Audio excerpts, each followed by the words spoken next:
La pâtisserie, c'est avant tout une histoire de goût, de saveur et d'émotion. Je suis Léa Reverdy, amatrice et passionnée de pâtisserie. Mon défi, vous emmener avec moi à la découverte de ce qui fait vraiment un bon dessert. L'objectif ultime, trouver la recette parfaite qui fera fondre vos papilles à coup sûr. Vous êtes sur le point d'écouter un nouvel épisode de Papilles. C'est le podcast qui part à la rencontre des meilleurs chefs pâtissiers pour comprendre l'émotion et les saveurs qui les animent au quotidien lorsqu'ils créent leur dessert d'exception. Après cet épisode, à vous de laisser libre cours à votre imagination et de créer les desserts aux saveurs qui vous ressemblent, tout en vous inspirant des meilleurs. Bonne écoute! Bonjour à tous et à toutes, j'espère que vous allez bien. Avant de commencer cet épisode, je vous propose de prendre 5 minutes pour vous préparer un bon café comme vous l'aimez. Parce que oui, aujourd'hui, on va parler de café. Anne Caron est torréfactrice et passionnée de café. Élue meilleure torréfactrice de France en 2017, Anne poursuit l'œuvre de son père en continuant à faire vivre la brûlerie Caron. Qu'est-ce que le café exactement ?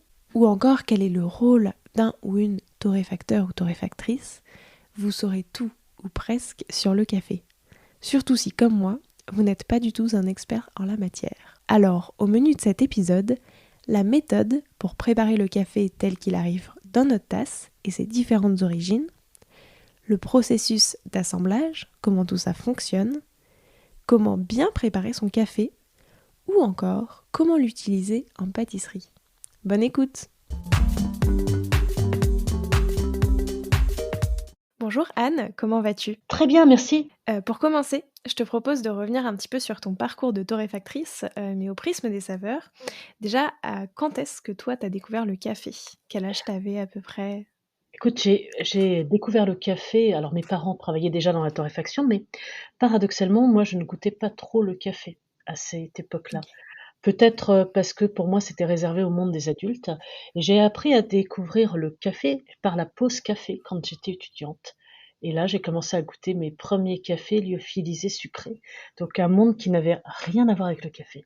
C'est quoi ton premier souvenir un petit peu marquant, tu vois, où tu as découvert un petit peu tout l'aromatique possible dans le café ?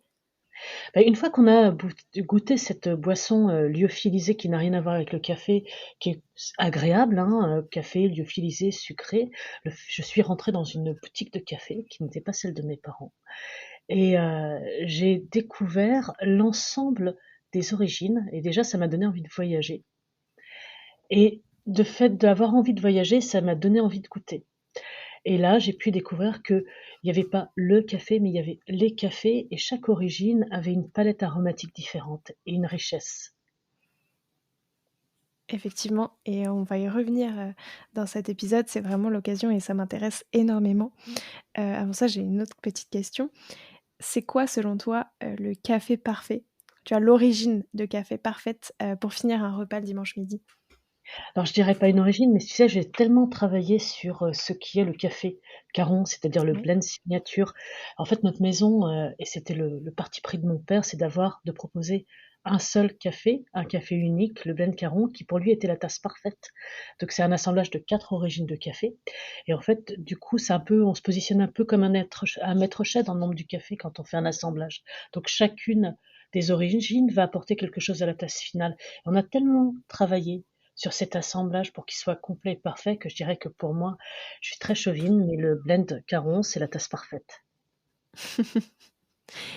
Est-ce que d'ailleurs il y a une odeur qui t'évoque le café Caron ? En fait, l'odeur qui m'évoque le plus le café Caron, c'est pas forcément l'odeur du café boisson, mais c'est surtout l'odeur de la torréfaction, qui est pas du tout la même odeur qu'un café que tu peux sentir dans une tasse. Les fumées de torréfaction, ce sont des odeurs très très chocolatées. Notre première brûlerie était à Nanterre, et ensuite la brûlerie a été très très longtemps, pendant presque 20 ans, à Châtillon. Châtillon, c'est très proche de Paris, et on embaumait tous les Châtillonnais avec ces odeurs de café. Et cette odeur de fumée de torréfaction, pour moi, c'est l'odeur qui marque encore même aujourd'hui, hein, mes débuts de journée quand j'arrive à l'entreprise et que je sens cette odeur de café. Pour moi, voilà ce que c'est que l'odeur du café. C'est l'odeur des fumées de torréfaction. C'est un peu chocolaté. en fait. Et c'est très agréable. D'ailleurs, les Châtillonnais maintenant me disent qu'on leur manque beaucoup puisque depuis 2 ans, on est à Saclay. Parce que ça doit être assez agréable. Et est-ce qu'il y a une autre odeur, qui t'évoque peut-être ton titre de meilleure torréfactrice de France? Alors tu sais, mon titre de meilleure torréfactrice, je l'ai obtenu. Pour obtenir ce titre, il y a des tests sur les connaissances assez classiques, il y a des tests sur des reconnaissances d'origine. Sur le café vert, c'est des tests à la tasse pour aussi discerner des origines. Et après, il y a une épreuve de torréfaction. Donc sur cette OK. épreuve de torréfaction, on devait créer un assemblage, hein. Il fallait créer un assemblage à partir de café qui m'était proposé. Et j'ai proposé un assemblage de 2 origines de café de 2 mokas d'Éthiopie. Un qui était traité par méthode lavée, l'autre par méthode nature. Je reviendrai plus tard, je t'expliquerai comment, Mmh. que c'est qu'un café lavé et ce qu'est un café nature. Et donc j'ai assemblé ces 2 cafés, les propriétés du moka que j'ai lavé, que j'ai utilisé, c'est un Gucci. Il a des notes d'abricot et de jasmin. Et le moka nature, il a des notes très sauvages. Donc je dirais que ce titre de meilleur torréfacteur, c'est enfin meilleure torréfactrice, pardon. Pour moi, mais il me fait penser à ça. C'est à la fois le côté sauvage et racé, associé à ces notes très légères et fleuries de jasmin et d'abricot. Ça donne très envie. Et avant Mmh. de rentrer dans le vif du sujet, j'ai une dernière question. Ça représente quoi pour toi, la caféologie? C'est tellement vaste. Plus on en sait, plus on sait qu'on ne sait pas. Alors du coup, est-ce que tu peux nous raconter et nous expliquer comment on sélectionne un café et quelle est, en fait, la toute première étape, dans tout le processus de torréfaction? Ce que je te dis, c'est que pour moi, l'évocation du café, c'est d'abord l'évocation du voyage et on va commencer par là. Tout se passe au départ dans les pays producteurs. Et tout commence, la caféologie, ça commence par la caféiculture. C'est cultiver, récolter les cafés. Il faut savoir que 80% du travail pour obtenir un grand café, c'est cette notion de caféiculture, c'est la culture de la terre pour faire pousser ces arbres, parce que le café pousse sur un caféier. C'est un arbuste qui à l'origine pousse dans les forêts d'Éthiopie à l'état sauvage. Mmh. Chaque arbuste donne des cerises, les cerises donnent des grains de café vert. Donc mon métier à moi, c'est de sélectionner les meilleurs producteurs qui vont savoir, à partir de ces caféiers, m'apporter les meilleurs cafés. Ensuite, il y a tout un process parce il n'y a pas seulement la caféiculture. Après, il y a la cueillette car seules les cerises qui sont à parfaite maturité vont donner les meilleurs cafés. Il ne faut pas qu'elles soient trop mûres ni pas assez mûres. C'est une question de dosage de sucre en fait. C'est comme un fruit. Quand tu cueilles une cerise, bah, il faut qu'elle soit parfaitement mûre. Et seules les cerises parfaitement mûres vont donner les meilleurs cafés. Et il y a ensuite toutes les étapes qui consistent à séparer le fruit du grain de café vert que moi finalement je vais torréfier, qui sont importantes. Il y a 2 grandes voies, ça je t'en parlais tout à l'heure, il y a la voie nature et la voie lavée. La Mmh. voie nature, c'est qu'on fait sécher les cerises sur des grandes étendues pendant 3 semaines. On remue régulièrement pour pas qu'il y ait de moisissure, pour pas qu'il y ait de fermentation à ce stade. Et au bout de 3 semaines, on obtient une cerise qu'on appelle le café coque. En fait, la cerise s'est rétractée, la chair s'est rétractée, a séché et on décortique cette cerise de café pour obtenir les grains de café vert. La deuxième méthode, c'est la méthode lavée. Donc on cueille les cerises, on écrase les cerises pour extraire les noyaux de café, donc les grains de café entourés d'un peu de mucilage. On les nettoie, on les met à fermenter pendant 24 heures dans des grands bacs d'eau et après on les met à sécher pendant 12 à 15 jours. Ça, c'est la méthode lavée. Les deux méthodes vont donner des qualités organoleptiques complètement différentes. Même si le fruit provient du même terroir, le fait de traiter OK. le café selon ces deux méthodes, ça va donner des goûts complètement différents. Parce que qu'est-ce qui se passe quand la cerise sèche, enfin quand le café sèche? Il y a une succession de fermentations qui vont être les précurseurs du goût du café. C'est un peu comme le chou et la choucroute, tu vois? C'est Mmh. toutes ces fermentations successives qui vont avoir lieu, tu sais, c'est les fermentations qui se décident, c'est en fonction du substrat, des conditions climatiques et des conditions endémiques. Donc on n'a jamais le même goût en fonction des terroirs et des températures et en fonction des méthodes. Donc ça va donner des goûts différents. Et il y a ensuite toute une étape de tri. Les cafés sont triés. On va séparer cafés qui sont excellents, des cafés qui vont être consacrés enfin, ce qu'on appelle le common market, la consommation de masse. Et moi, mon métier, c'est de sélectionner à la fois les producteurs et à la fois chez ces producteurs les meilleurs cafés. Ça, c'est la première étape. Ensuite, une fois que j'ai la responsabilité, que j'ai cette responsabilité, que j'ai acheté ce café vert, il faut qu'avec la cuisson, j'en extrais le meilleur potentiel.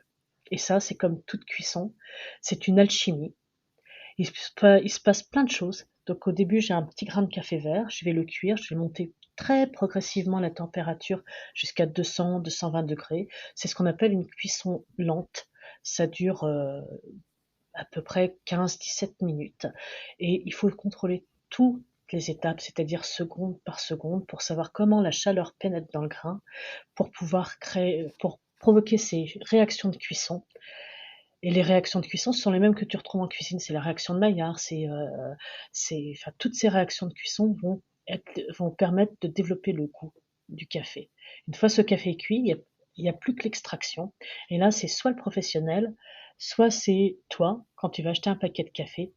Il faut juste respecter le Mmh. produit que le producteur a fait, que moi j'ai cuit, et faut le respecter au maximum en utilisant la bonne eau. Une bonne eau, c'est important. Il faut aussi une bonne température, la bonne mouture adaptée à ta cafetière et respecter le mode d'emploi. Et aujourd'hui, il y a plein de tutos sur Internet. Donc, ces trois étapes, la culture du café, la cueillette et le process qui se passe en pays d'origine, la cuisson et l'extraction, ces trois étapes qui sont primordiales pour faire un bon café. Et si tu respectes ces trois étapes, normalement, tu as le meilleur des cafés. J'ai répondu à ta question. Très bien et c'était super intéressant. J'ai C'est tellement passionnant. Ouais, c'est effectivement très, très passionnant. Heu, Déjà, est-ce que ça se mange ou tu vois, ça se fait infuser ou n'importe quoi, le café encore vert et quel goût ça a? Est-ce que c'est quelque chose qui est agréable ou est-ce que c'est Alors, trop astringent ou le café vert se fait infuser, ça a des vertus. Ça améliore la circulation lymphatique pour les gens qui ont des jambes lourdes ou le syndrome des jambes lourdes. Et, on préconise de faire infuser une poignée de café vert dans un verre d'eau tous les jours et que ça a une OK. vertu médicinale, on va dire. Par contre, au goût, c'est pas très intéressant. C'est pas très intéressant, ça va te donner. Tu peux faire une infusion de petits pois crus, ça donnera à peu près la même chose. OK. Et est-ce que les autres, éléments, donc tu vois, par exemple, la cerise, enfin, ce qui entoure, en fait, les grains de café, est-ce que ça, le goût aussi est intéressant, et pourrait s'utiliser? Dans les plantations, tu peux goûter les cerises de café, c'est très bon comme ça. C'est un fruit qui est OK. très bon et sucré, et en fait, quand tu goûtes, la chair de la cerise, tu commences à ressentir ce que tu pourrais retrouver dans ta boisson, tu vois? Après torréfaction. Donc tu peux avoir quelques marqueurs si elle est enfin, tu vas goûter si elle est parfumée, et tu as déjà une empreinte, en fait. Et cette cerise qui est un déchet, parce qu'on sépare le fruit du grain quand on est sur la méthode lavée. C'est la première étape, consiste à écraser les cerises et écarter la chair de la cerise. On peut la faire sécher. Et quand on la fait sécher, ça donne ce qu'on appelle la cascara, qui est bu en infusion dans les pays producteurs et qu'on commence à voir en France. Et c'est un goût très agréable. OK, mais qui se rapproche du coup de celui du café ou qui est quand même Pas assez du tout, différent? pas du tout, je trouve que ça ressemble beaucoup au miel en fait. C'est assez sucré et ça a des notes de miel. OK. Par rapport à la cuisson, qui est du coup, toi, le première étape que tu prends en charge, enfin, Ouais. après la sélection et cetera, est-ce que selon la cuisson que tu utilises, ça va vraiment, changer le goût du café, tel qu'il est? En fait, si tu fais cuire un steak, si tu le Ouais. saisis à très forte température, il aura pas du tout le même goût que si tu le mets dans un four et que tu le cuis à basse température. C'est exactement la même chose. Les réactions que tu vas provoquer ne sont pas les mêmes si tu chauffes très vite, si tu provoques tout de suite la réaction de Maillard ou si tu chauffes plus lentement. La cuisson, c'est degré par degré. et ça se contrôle. Et en fonction de ce que tu veux obtenir, tu dois pouvoir contrôler la cuisson et prédire ce qui va passer dans le grain. Donc savoir quelles étapes tu veux privilégier ou pas. Et en fonction de ça, tu vas privilégier certaines étapes, tu vas avoir un goût plus sucré, plus acide, plus fruité, ou plus amer, très amer, ou avec des notes de fumée. Donc ça peut être à la fois des qualités ou l'intention du torréfacteur, ce qu'on appelle la signature. Donc il y a des torréfacteurs qui préfèrent développer la sucrosité, d'autres qui préfèrent développer la vivacité. Ça dépend aussi des cafés que tu as, hein, en fonction de leur densité, de ce qu'on appelle l'activité de l'eau, c'est la capacité que l'eau aussi aura à conduire la chaleur à l'intérieur du grain. Tu vas avoir la façon dont la chaleur pénètre dans le grain va se propager complètement différemment, et à chaque température, tu as un type de réaction qui se met en œuvre en fonction des éléments qu'il y a.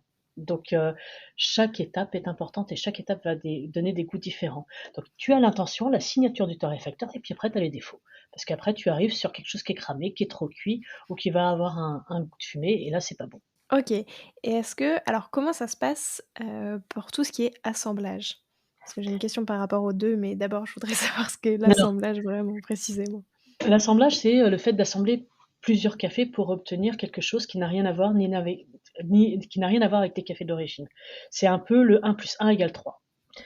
Tu as des cafés qui, les goûts ensemble, peuvent se sublimer, s'annuler ou ne pas du tout aller s'annuler. Donc le but du jeu, c'est de trouver des cafés qui sont complémentaires et de trouver le fameux 1 plus 1. Ce n'est pas 1 plus 1, c'est quelque chose d'autre. En fait, c'est quelque chose qui est complémentaire et qui est harmonieux. Je sais pas si j'ai répondu à ta question.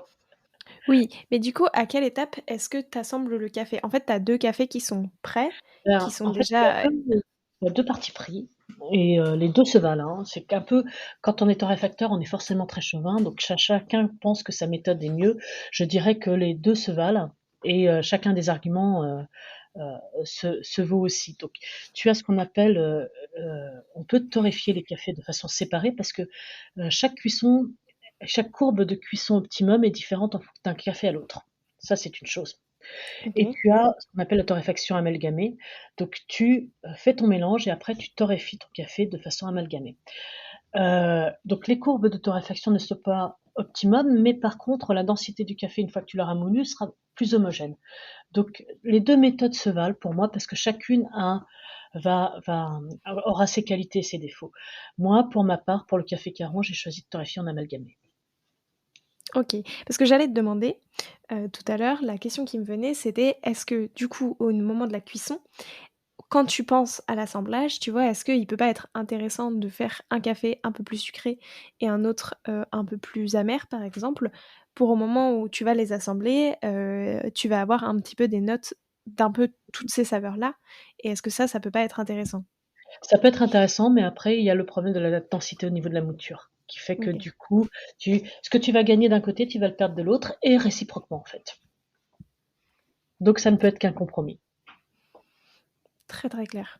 Est-ce que tu as un peu une, «limite» entre guillemets, tu vois, de nombre de cafés que tu peux assembler Alors il faut ensemble? savoir que quand tu regardes dans un expresso, par exemple, tu as un 7 grammes de café, c'est très, très peu. On va dire, c'est Mmh. peut-être, je n'ai pas compté le nombre de grains, mais 7 grammes, c'est rien. Donc si tu as 10 cafés, tu auras pas vraiment une association des 10 cafés ensemble.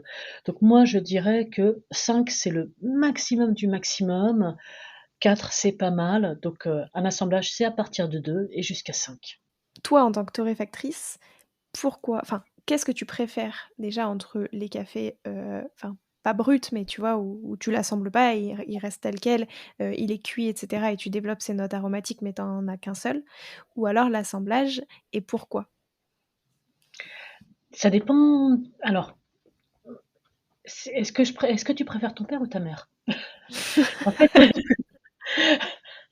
les 2 sont bien. Il y a pas, enfin, avoir dans une tasse parfaite, moi franchement, je suis tellement chauvine que je te l'ai dit, en début d'interview, mais que j'adore mon café. Mais c'est normal, j'y ai mis tout mon cœur et je trouve que cette tasse, elle est parfaite.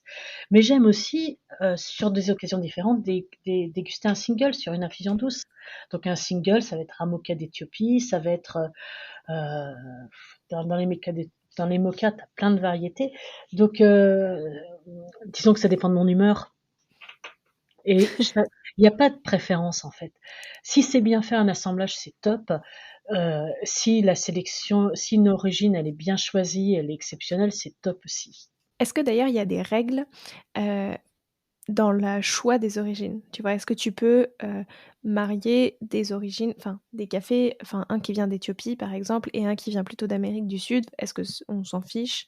Heu, Oui, alors je te dirais, on s'en fiche, ouais. Du moment que ça aille ensemble. Mais il y a des cafés OK. qui c'est au moment où tu les dégustes que tu dis: «Celui-là, il va aller avec celui-là», donc tu commences à construire ton schéma et il faut déguster. Il y a pas de règle, mais il y a des associations qui marchent et des associations qui marchent pas du tout. Donc il faut avoir une idée, un schéma directeur et après, il faut tester. Donc on déguste, la façon dont on teste, hein, c'est simple. Au départ, on fait simplement, des tasses, des extractions de café et on mélange comme ça pour voir ce que ça peut donner et puis après on passe à une autre étape où on mélange les grains de café torréfiés ensemble et on voit ce que ça donne. OK. Et après, il faut trouver les justes proportions et cetera, mais ça prend un petit peu de temps quand même. Ouais, parce que du coup dans l'assemblage, c'est pas forcément enfin si tu as 2 cafés, c'est pas forcément 50-50. Tu peux en Ah mettre oui, plus un. tu as des cafés qui sont très marqués, tu peux en mettre que 5 hein, OK. ou 10. Tu as des cafés qui avec ce si en fait tu peux, le tout c'est il faut pas quelque chose qui couvre l'ensemble des arômes, tu vois? Si tu mets un mauvais robusta, ça va, te tirer tous les cafés vers le bas, tu vas sentir que le robusta et ça va écraser toutes les notes des autres cafés. Mais tu vas avoir des cafés qui sont très subtils, qui vont avoir, des marqueurs intensifs et qui vont sublimer justement, qui vont rehausser le goût des autres cafés. Donc tu peux en mettre que 10. Et combien de types de café est-ce qu'il existe? Enfin, peut-être qu'il en existe beaucoup trop et qu'on peut pas tous les nommer, mais s'il y en a des grandes familles? On va dire que dans les il y a on va dire que bon, on peut dire qu'il y a une vingtaine de pays producteurs, couramment utilisés chez les torréfacteurs. Il y en a plus bien sûr, mais il y en a une vingtaine que tu vas retrouver. Mais dans ces pays producteurs, tu as des régions. Dans les régions, tu as des producteurs et au sein de chacun des producteurs, ils peuvent avoir des parcelles et utiliser chacun plusieurs méthodes pour séparer le OK. fruit du gras. Donc tu peux avoir, chez un producteur plusieurs parcelles et un café lavé, un café nature ou d'autres méthodes qui peuvent être anaérobiques, au nid, donc tu as une multitude de cafés. Est-ce que l'arbre, sur lequel du coup poussent les cerises qui permettent d'avoir le café, il existe une seule variété, mais du coup les goûts changent, selon la terre, selon l'ensoleillement, enfin selon plein d'autres facteurs externes? Ou est-ce qu'en fait il existe aussi déjà plusieurs sortes, qui te permettent d'avoir des cafés plus ou moins corsés, plus ou moins doux? Alors les 2, mon capitaine. C'est qu'il y a plusieurs variétés effectivement. Chaque variété a un terroir, dans lequel il va plus s'épanouir. Donc tu choisis la variété en fonction du terroir et après tu as vraiment la notion de terroir, c'est qu'avec la même variété dans un terroir différent, donc là, le terroir, c'est le sol, c'est les conditions climatiques, c'est un ensemble de choses qui est, propre à ça peut être vraiment de la parcelle, hein. C'est comme le monde du vin, hein. C'est, le Mmh. côté par l'ensoleillement et cetera. Donc ça va donner des goûts différents. Ouais. Donc la variété et le terroir. Maintenant pour revenir un petit peu sur la partie dégustation, quelles sont les étapes pour pouvoir le bien déguster un café? Tu as deux types de dégustation. Tu as la dégustation professionnelle qui va permettre d'évaluer le café. Donc tous les professionnels utilisent la même méthode. C'est une méthode dite de dégustation à la brésilienne, ce qui permet de donner une note au café. Donc, en gros, on utilise un café, une très grosse mouture, on l'arrose d'eau chaude, la mouture remonte, elle flotte et forme une croûte. Au bout de 4 minutes, on casse la croûte avec une cuillère. La mouture tombe dans le fond, on écume parce qu'il y a un petit peu de créma qui s'est formé. Donc on écume la créma parce que la créma va sans ça brouiller les notes du café. Et dès que le café a refroidi, on goûte et on note le café selon une dizaine de critères. Et on donne une note au café qui va de 0 à 100. La particularité, c'est que au-delà de 80%, on rentre dans une catégorie qu'on appelle les cafés de spécialité. C'est un peu comme les grands crus du vin. Donc les cafés de spécialité, c'est vraiment la crème de la crème chez le café. Et ça représente que 2% des cafés qui sont importés en France. OK. Et après, il y a comment toi tu dégustes ton café chez toi, ben, je te dirais, c'est comme tu aimes. Est-ce qu'il y a pas quand même une meilleure méthode, qui permet de bien ressentir les arômes? Vraiment comme tu aimes. Tu sais, le café avant tout, c'est un moment de plaisir. Ce que je dirais, c'est que quand tu as acheté un bon café, il y a plusieurs paramètres, hein, qui rentrent en jeu dans l'extraction, puisque c'est la solubilisation enfin le contact entre l'eau et la mouture qui va faire l'extraction. Donc c'est lié à l'eau, la qualité de ton eau. Donc il faut mieux que tu aies une eau Mmh. qui soit filtrée ou utiliser une eau, pas une eau forcément minérale qui vient du massif central, c'est les eaux qu'on utilise généralement. Donc faut pas qu'elle soit trop pauvre en enfin faut pas qu'elle soit trop pauvre ni trop riche en fait ton eau. Donc une eau relativement neutre ou de l'eau filtrée avec des filtres classiques que tu as en grande distribution. Euh, la bonne température pour l'eau, le bon ratio eau-café, donc ça tu l'auras dans toutes les descriptions de cafetière, la bonne OK. mouture, le bon temps d'infusion et le bon geste. Voilà. À partir de ces critères, déjà, tu as ton extraction. Et comment tu le dégustes? Une fois que tu peux jouer après sur un petit peu sur la température, sur le temps d'infusion, mais et après tu dégustes, ça te donnera des cafés un petit peu différents. Mais il faut déjà bien respecter ça. Et après, comment tu le dégustes? C'est vraiment pour moi comme tu aimes. Tu as des gens, et même si ce n'est pas ma religion de mettre du sucre dans le café, qui préfèrent quand même le café avec un peu de sucre. Et pourquoi s'en empêcher? C'est le café, ça doit être que du plaisir. D'ailleurs, j'ai une question, très bête, mais c'est quoi la différence entre un café et un décaféiné? Comment est-ce que tu prépares un décaféiné? Enfin, comment Comment on fait un décaféiné? ouais. Comment on décaféine le café plutôt alors? Alors la décaféination, donc la caféine, c'est l'un des principes actifs du café. Euh, on le décaféine sur le café vert. Donc il y a plusieurs méthodes. Il y a soit une méthode qui est plus industrielle, qui consiste à rincer la caféine avec, enfin le grain de café vert avec des solvants, et les solvants vont permettre d'évacuer cette caféine. Et après on rince le café vert qui contient ces solvants avec de l'eau pour éliminer les solvants. Ça c'est une méthode industrielle. Et après les deux grandes méthodes utilisées pour les cafés que tu vas retrouver dans des boutiques ou chez des artisans torréfacteurs, c'est soit des méthodes de décaféination à l'eau. Donc tu rinces aussi le café avec de l'eau pour enlever la caféine, et après, par osmose inverse, réinjectes les particules aromatiques. Et après, tu as des méthodes de décaféination par CO2 en phase liquide. Donc, tu as plusieurs méthodes. Bien sûr, les autres méthodes sont un peu plus onéreuses que la décaféination par solvant. Elles sont plus onéreuses et elles se font surtout sur des cafés qui sont de meilleure qualité. Mais il y a deux types de personnes. Il y a des gens qui sont complètement intolérants à la caféine, et il y a des cas où la caféine n'est pas préconisée comme pour les femmes enceintes. Donc là, il faut mieux Ouais. boire des décaféinés, mais des décaféinés de très bonne qualité. Et puis après, tu as des gens qui ne veulent pas boire trop de caféine. Il faut savoir que en fonction de l'espèce de café que tu vas choisir, en fonction de la variété, tu peux avoir plus ou moins de caféine. Tu as 2 fois plus de caféine dans les Robusta que dans les Arabica. Et dans les Arabica, tu peux avoir un facteur de 1 à 3 sur le dosage de la caféine. Donc il faut que tu choisisses un café vert qui ait peu de caféine, comme par exemple un Brésil. Mmh. Plus tu montes en altitude, moins tu as de caféine. Et après, en fonction de la façon dont tu prépares le café, comme la caféine, c'est un corps qui est soluble dans l'eau, moins tu auras de contact avec l'eau, moins tu auras de caféine. Donc si tu prends un ristretto, par exemple, un café expresso très très court, là tu auras moins de caféine que dans un café allongé. Donc il y a l'ensemble de ces paramètres à prendre en compte. OK, et est-ce que ça change le goût, de décaféiner, tu vois, un café? Est-ce que tu gardes quand même les mêmes notes aromatiques? Est-ce qu'elles sont moins puissantes? Oui, ça change le goût. Ça change le goût. OK, On essaye de réinjecter les arômes, mais ça change le goût. d'accord. Donc Maintenant, ça peut rester un globalement café agréable. C'est souvent les décaféinés sont souvent des cafés du Mexique ou de Colombie. Là, je te parle pour le cas de café de torréfacteur, hein. Donc, ce sont d'accord.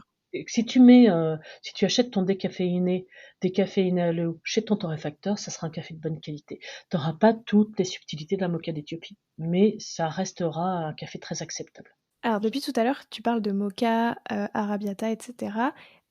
Qu'est-ce que qu'est-ce que c'est? Enfin, c'est des types de café, du coup, Ce sont des j'imagine? variétés. Oui, OK. Tu as 2 grandes variétés de café. Tu as le robusta et l'arabica. Robusta, comme son nom l'indique, ça vient de robuste, c'est une variété de café qui a été sélectionnée parce qu'elle est résistante aux maladies, qu'elle peut pousser en plaine et elle est beaucoup plus productive que l'arabica. L'arabica, c'est un café qui est beaucoup plus fin, qui pousse en altitude, qui est plus complexe à récolter et qui est plus sensible aux maladies. Et OK. dans les arabicas, tu as des centaines de variétés. Donc les mokas, ce sont les cafés endémiques d'Éthiopie. Dans les mokas, tu as plusieurs centaines de mokas. Et après, globalement, tu as deux grandes familles de variétés de café. Une ligne qui est issue du Typica et une autre ligne qui est issue du Bourbon. Je peux t'en parler pendant des heures, mais je pense que c'est parce que tu as des centaines de variétés en fait. OK et donc ça, c'est du coup, c'est les variétés aussi qu'on choisit, pour faire pousser selon notre terroir, selon tout ça? Exactement, exactement. Est-ce que d'ailleurs on pourrait imaginer, tu vois, une variété qui pousse, dans des climats plus tempérés et qu'on pourrait faire pousser en France, alors potentiellement dans le sud de la France? Ou est-ce que, c'est absolument pas possible parce qu'il manque un élément essentiel?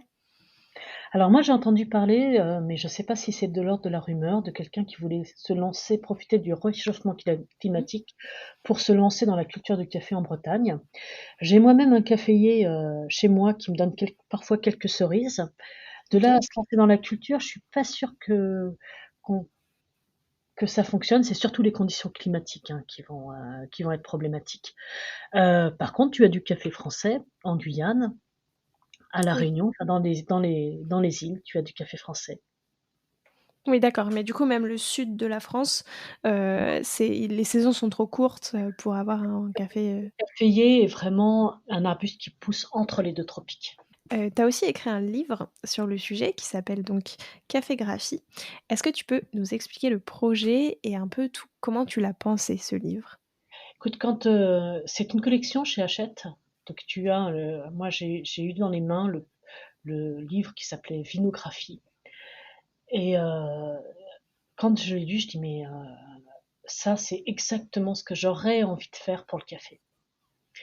Et parallèlement, il y a quelqu'un qui m'a contacté en me disant: «Écoute, il y a Hachette qui recherche quelqu'un pour faire dans la même, lignée, de Vinographie, un livre sur le café et j'ai pensé à toi parce que c'est tout à fait ce qui te correspondrait».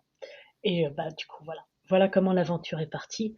Heu, c'est un projet c'est une collection qui me plaît beaucoup parce que, en même temps, c'est assez poussé. Si tu prends, les livres de la collection sur le plan scientifique, c'est assez poussé et comme c'est illustré, en fait, c'est, une série d'illustrations et chaque thématique, c'est juste une double page. C'est très facile à lire et c'est très accessible. Donc tu as vraiment plusieurs niveaux de lecture et j'ai adoré faire cet ouvrage. Donc si tu lis le livre Café Graphite, tu as à peu près tout ce que tu veux savoir sur le café et vraiment tu peux t'adresser à un néophyte comme à un professionnel. Et ça m'a pris beaucoup de temps, ça m'a pris plus d'un an pour écrire ce livre et je ne pensais pas que ça durait aussi longtemps d'écrire un livre, mais je suis très fière du résultat. Est-ce que c'est toi, tu vois, qui l'as pensé en te disant, «Il faut que ce soit accessible, déjà à tous, mais je veux aussi donner énormément d'informations sur le café parce que c'est un sujet, enfin qui me passionne et j'ai envie, tu vois, que des passionnés, en fait, puissent, y trouver leur compte et vraiment, voir des informations qu'ils n'auraient pas pu trouver ailleurs?» Ou est-ce que ça, c'était aussi une demande de l'éditeur, tu vois, pour t'inscrire dans cette lignée-là? Est-ce que tu avais déjà un petit peu un cadre ou pas du tout? La collection est comme ça. Si tu prends Vinographie, qui est très bien fait, la collection est faite comme ça. Par contre, dans les ouvrages, ça peut être plus ou moins poussé. Moi, j'accordais beaucoup d'importance à rentrer, enfin, à ce que ce soit facile à lire, mais en même temps que ça soit un vrai ouvrage scientifique. Puisque je suis de OK. formation biologiste. Donc pour moi, c'était vraiment très important que ça soit ce qu'on appelle quand on est scientifique de la vulgarisation, mais de la vulgarisation très précise, on va dire. Et si, tu enfin, qu'est-ce que tu veux ou est-ce que tu voudrais que chaque personne, en fait, retienne en fermant ton livre et en l'ayant lu en entier? Si on devait retenir une chose, qu'est-ce que tu aimerais que ce soit? Alors j'aimerais qu'on retienne que pour avoir un bon café, c'est une chaîne humaine, c'est une chaîne de valeurs et que l'acte du consommateur, en devenant il doit devenir acteur, car choisir un bon café, c'est aussi s'assurer c'est respecter toutes ces chaînes, jusqu'à la personne qui a le producteur, la personne qui a cueilli le café, les petites mains qui ont trié tous ces cafés pour extraire, pour séparer les bons cafés des mauvais cafés, le torréfacteur qui a essayé de faire du mieux pour sublimer le potentiel du café, et le professionnel qui l'a extrait. Tout ça, c'est une chaîne de valeur, c'est une chaîne des savoir-faire. Et je trouve que dans le monde d'aujourd'hui, ça donne du sens, hein. Boire un café, un bon café, ça n'a de sens que si tu prends en compte toute cette chaîne de valeur. Effectivement, et c'est vrai que enfin, j'avais fait des épisodes, tu vois, autour du chocolat, notamment avec Asna Ferreira qui parlait aussi beaucoup de ça, du fait qu'en fait, on oublie souvent, en fait, à quel point il y a plein, d'humains derrière et ça notamment, avec, enfin, tu vois, les industriels qui ont aussi, fait en sorte qu'on puisse trouver énormément de chocolat, mais qui sont un petit peu lissés et cetera. Donc pour le café, c'est vraiment, la même chose, je trouve. Enfin, comme tu disais, il y a du café lyophilisé, heu, que qu'on peut tous boire parce qu'en fait, il a pas un goût très prononcé ni très fort. Donc effectivement, je trouve que c'est important de rappeler aussi, à quel point c'est humain et qu'il y a énormément de gens qui travaillent pour ça et dont on ne se enfin, qu'on ne voit pas forcément en dégustant son café. Et moi, je te dirais que je mettrais l'accent sur la responsabilité de la personne qui prépare le café, que ça soit toi ou que ça soit un professionnel, parce qu'il porte la responsabilité de la filière, c'est le dernier maillon de la chaîne. Et donc, quand il Ouais, prépare ce café, il faut un minimum, tu vois, c'est le fait de prendre son temps, tu respectes le produit et tu respectes toute la chaîne et tu deviens ambassadeur. Donc, si tu sers ton café à des amis, si tu sers le café que tu as choisi chez ton torréfacteur, que le torréfacteur t'a raconté une histoire autour de ce café, il faut, en extrayant, en parlant à tes amis et en faisant ton maximum pour extraire le meilleur potentiel de ce café, bah tu deviens ambassadeur du gars qui l'a cueilli en bout de la chaîne. Donc, c'est effectivement. ouais, effectivement très important, c'est une histoire humaine. D'ailleurs, j'ai une question par rapport plutôt à l'usage en fait, du café en tant que tel, si on veut l'utiliser dans un dessert. Est-ce que tu as une recommandation de, déjà peut-être sous quelle forme l'utiliser? Tu vois? Est-ce qu'on l'utilise plus en café liquide, en grains? Enfin, qu'est-ce que toi tu recommandes en tant que torréfactrice pour avoir le plus, de goût? La seule chose que je vais te dire de ne surtout pas faire, hein, enfin ce que je vous inciter à ne pas faire, c'est acheter des extraits de café tout fait qui sont généralement issus du pire du café. Donc Mmh, ce sont des mauvais cafés mal torréfiés, très torréfiés, et qui vont dégager beaucoup d'amertume, que tu vas compenser avec du sucre. Alors que si tu choisis des cafés dans la palette des arabicas, des grands arabicas que tu vas trouver chez ton torréfacteur, tu vas pouvoir jouer sur des notes aromatiques complètement différentes.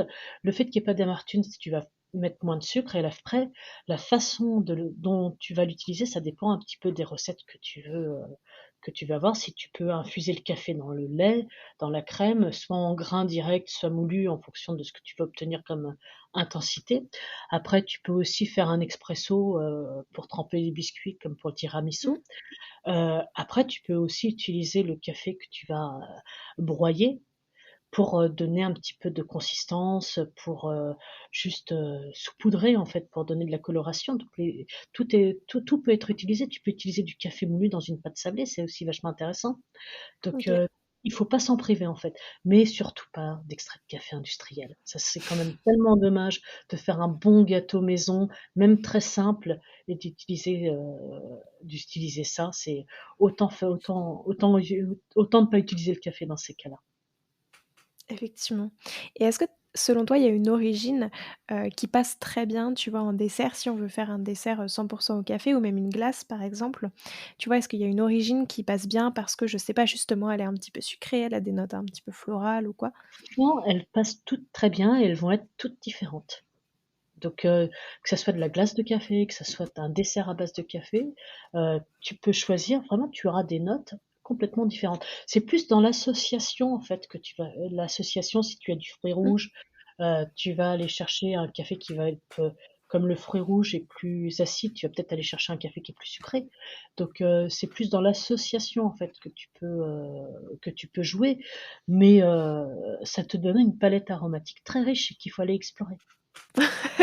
J'ai hâte de tester parce que c'est vrai que je trouve que tu vois, comme je suis pas forcément, une très grande connaisseuse de café, j'ai pas forcément tendance, tu vois, à me dire: «En fait, je vais utiliser, des fruits rouges», pour reprendre ton exemple. Du coup, je vais prendre un café qui est plutôt comme ça et pour ressentir toutes les subtilités donc j'ai très envie d'essayer ça. OK. Essaye, essaye. Maintenant, je te propose de te prêter au jeu du questionnaire de Proust, des saveurs. Déjà, toi, c'est quoi ton type de cafetière préféré? C'est vraiment alors la cafetière que j'utilise au quotidien, tu sais, ce sont les nouvelles machines, alors moi j'en ai une depuis 10 ans à broyeur automatique où tu mets du café, tu appuies sur le bouton, ça te fait un expresso. Ça, c'est facile. Par contre, quand j'ai le temps, alors quand je suis en voyage, j'aime bien utiliser la Bodum, même, sur les plus hauts sommets.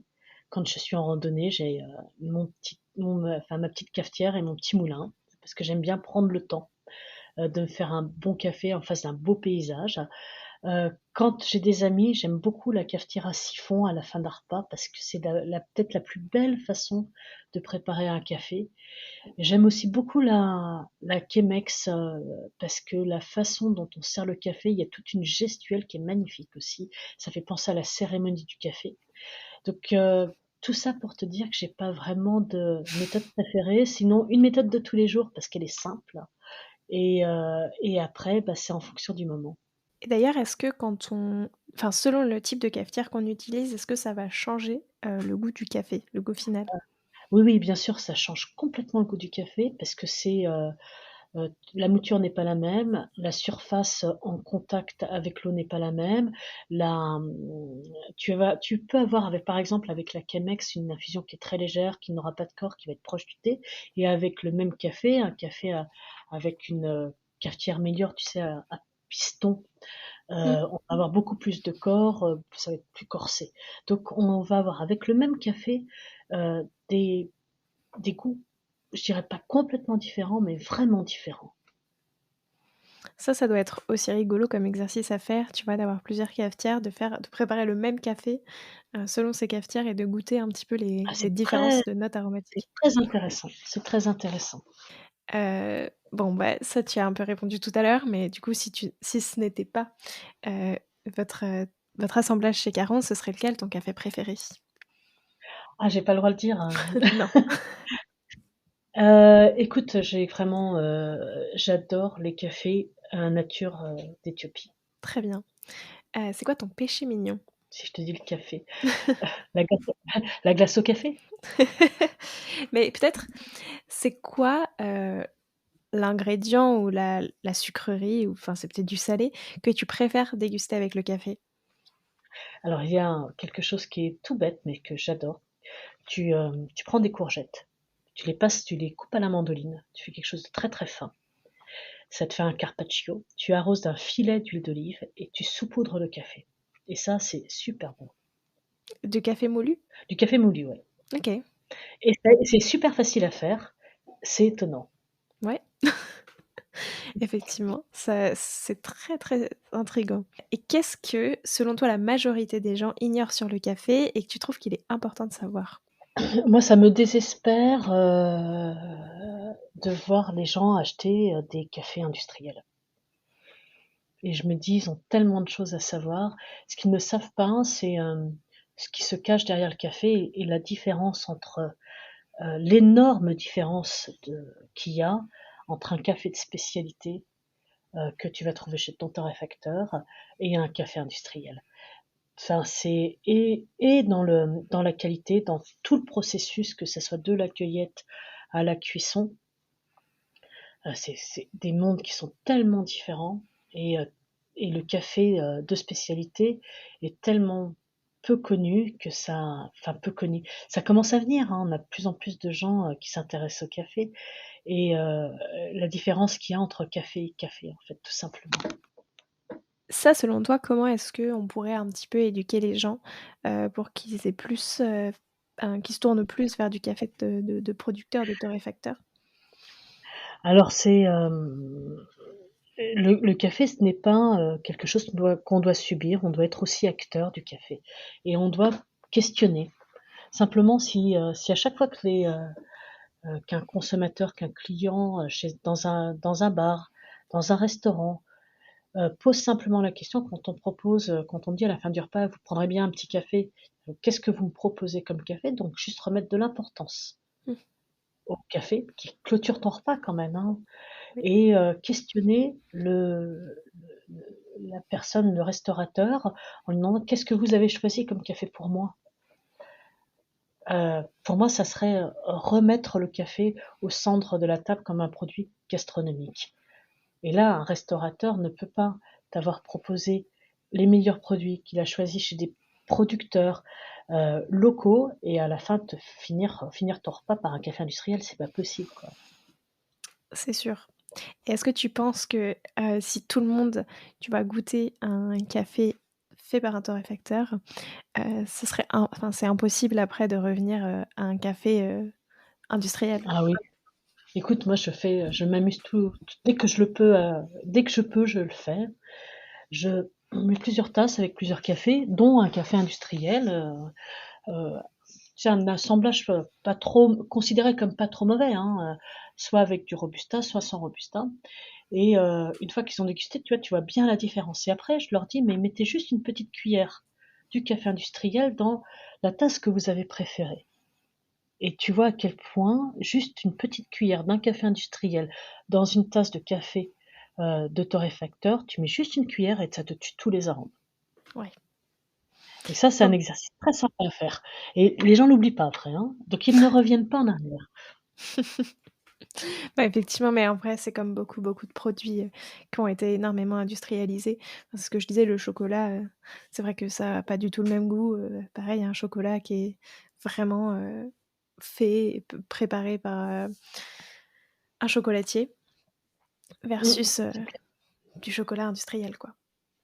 c'est clair. Maintenant, j'ai 5 dernières questions. Tu plutôt café ou déca? Café. Plutôt Honduras ou Mexique? Ça dépend des Honduras, ça dépend du Mexique, j'aime bien le Honduras. Je Heu, connais mieux le Honduras, on va dire. Plutôt café glacé ou café viennois? Glacé. D'ailleurs, comment est-ce que, on prépare un bon café glacé? Parce que ça, c'est un peu la mode l'été. Oui, tu as plusieurs alors si on parle de café froid, tu as vraiment plusieurs, façons de le préparer. Soit tu fais ce qu'on appelle une infusion à froid. Ça s'appelle le cold brew, c'est-à-dire heu, tu fais couler de l'eau froide sur le café. C'est en infusion lente et au bout ça te donne une infusion froide. Ça n'a rien à voir avec le café chaud qui a été refroidi et après tu as le café chaud qui a été refroidi, donc tu peux faire couler un expresso sur des glaçons ou tu peux, heu, dans un shaker, associer de la glace et du café et secouer. Voilà, ça te donne du café glacé, du café frappé ou du cold brew. 3 Merci, boissons complètement différentes. merci beaucoup. Plutôt Brésil ou Nicaragua? Nika. Et enfin, plutôt expresso ou café latte?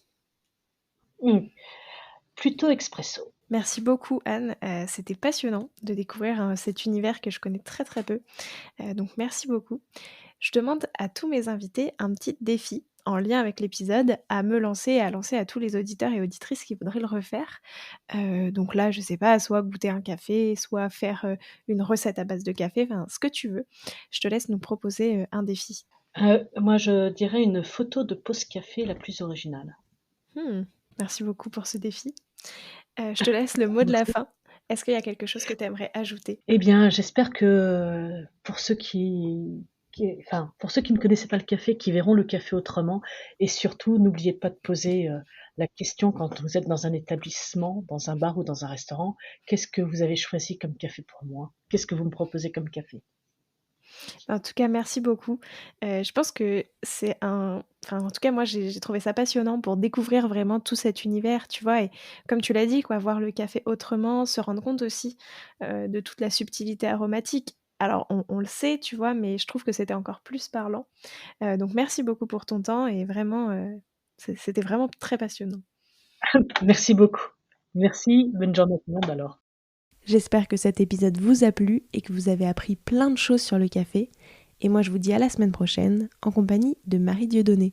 Prenez soin de vous.